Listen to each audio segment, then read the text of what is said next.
This question isn't overly challenging. You either know it or you don't. But market capitalization is an important term to know because it could impact several potential exam questions.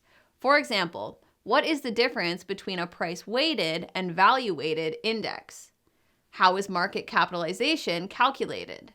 Are authorized or issued shares included in the calculation? What's a small cap fund? And the list goes on. In this video, I'm going to go over 3 nuggets of knowledge that will help you with these concepts. Nugget number 1, know the difference between a price-weighted and value-weighted index. Let's briefly discuss the difference between the two. If a particular stock index is price-weighted, stocks that have a higher market price have a greater representation on the index. If an index is value-weighted, also known as market capitalization, a stock's representation on the index is a function of its market price and the number of outstanding shares. For example, if small co and large co both have a share price of $10, they would have the same impact on a price-weighted index. However, if the index is a market capitalization weighted, that is unlikely to be the case. Nugget number 2, know how to calculate the market capitalization of a given stock. To do this, we simply multiply the stock price by the number of outstanding shares. It may help to think of market capitalization as how much of the total equity market does this stock represent in terms of total dollars.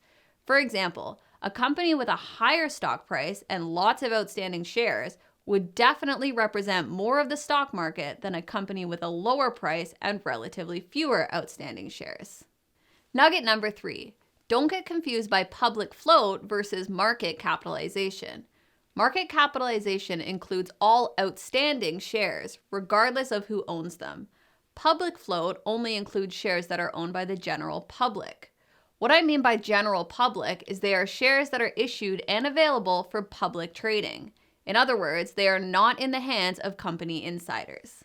As a side note, this is why it's so important that you are reading the detailed explanations when you're doing the SeeWhy practice questions, even if you happen to get the question right.